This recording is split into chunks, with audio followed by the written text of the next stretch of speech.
Hey guys, I don't know about some of you, but this is one of my favorite patterns, McCall 6886. But what I found is when doing the neckline, I often have trouble getting it to fold over evenly and easily with the knit fabric. So what I decided to do was to create a facing for this pattern so that my neckline could look cleaner and neater and sharper and more professional. So if you want to learn how to create your own neckline, keep watching. Alright, so here is the front of my pattern for McCall 6886. This is the AB view, and I am going to create a facing. I did the back already on craft paper that I got from, actually I think I was gifted this craft paper, but I'll leave a link in the description bar down below where you can order your own craft paper, or you can just use some gift wrapping paper or freezer paper, wax paper, whatever you want to use. And I labeled it the M6886, the back, cut one on the fabric, cut one on the interface, and I indicated that we are cutting it on the fold. So now I am going to do one for the front. And I'm holding it down with some paperweights that I got from Lowe's, just some simple paperweights. I'm just going to take an ink pen and I'm just going to trace the initial curve from when I cut the pattern to my size. And you definitely want to cut to your size. You don't want to cut it any bigger, because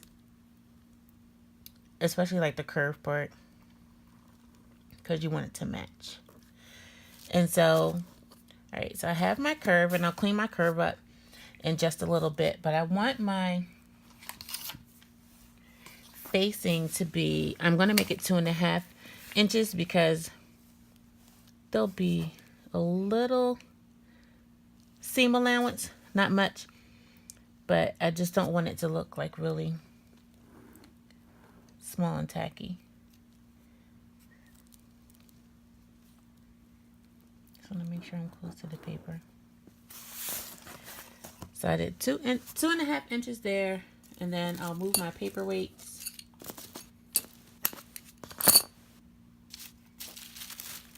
And then I'll go 2.5 inches down from the other end.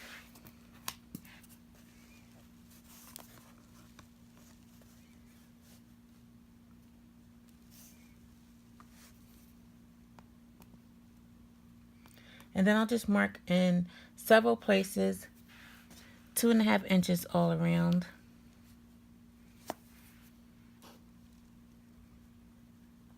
And that will help me connect to the other side.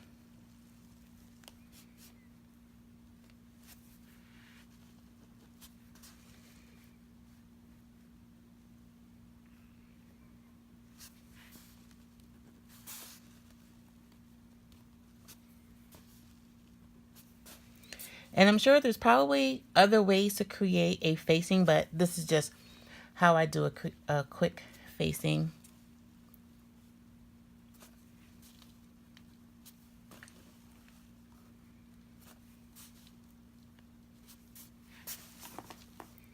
So just 2.5 inches away from my curves, I'll connect these dots.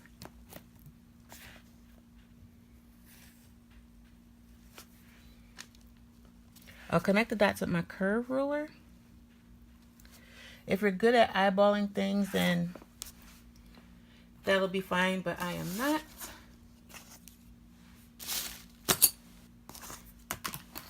So I'll need a little assistance.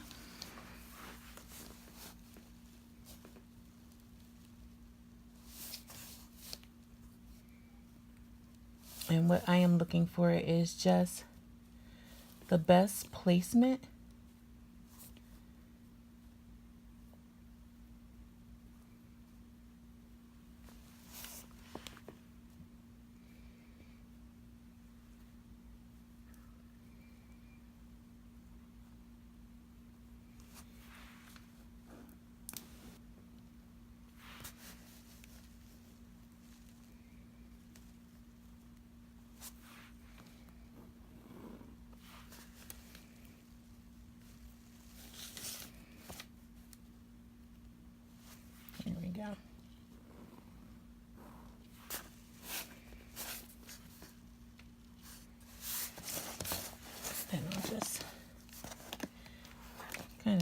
this up somewhat.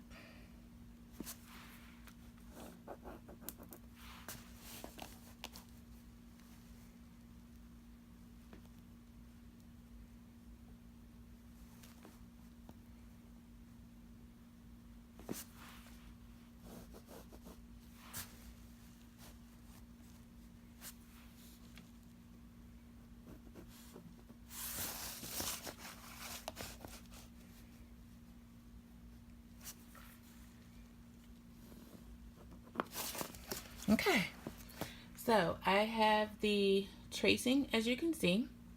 I am going to put my markers for the fold, and that would just be indicated by the universal triangle sign with a bridge.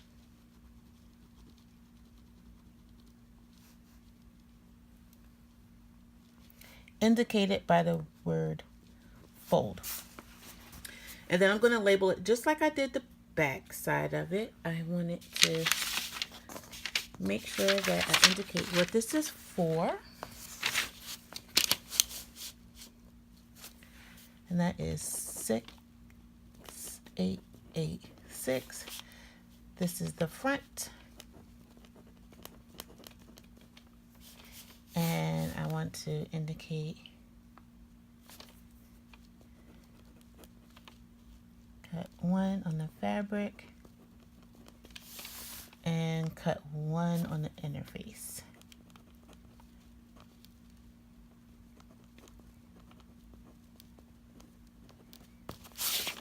All right, so, and it's just as simple as that. And then I will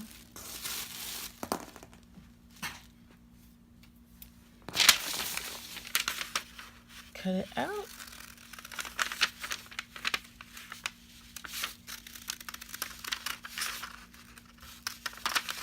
I wish I had scissors that like kind of neatly went around the curve.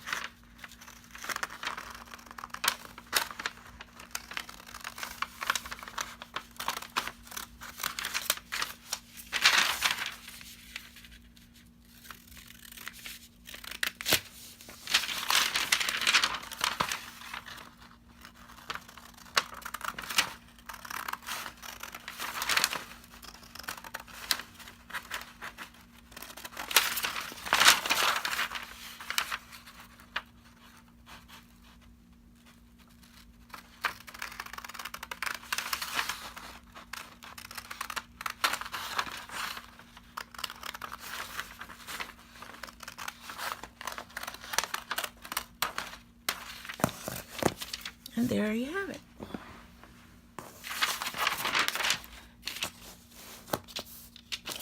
So I have my front as well as my back neck facings.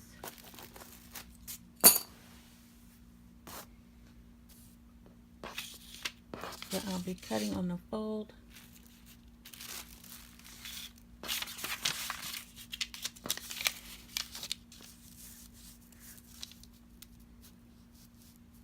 And look how that matches up.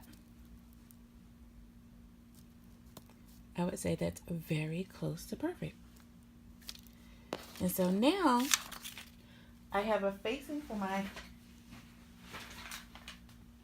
favorite pattern, which is the McCall 6886. I always get these numbers mixed up.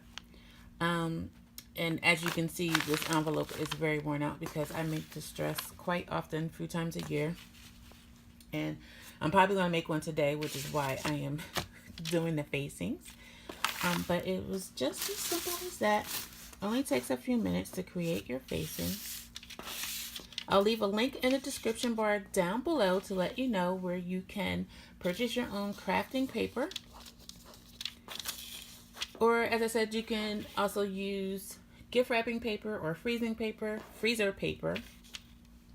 to make your own face. Thanks again for watching. Let me know what you think down below in the description bar. And if you have another way to make a neck facing, please list it in the comments down below.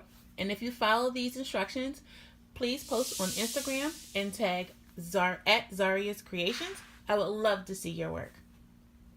Don't forget to click that button down below to like and subscribe.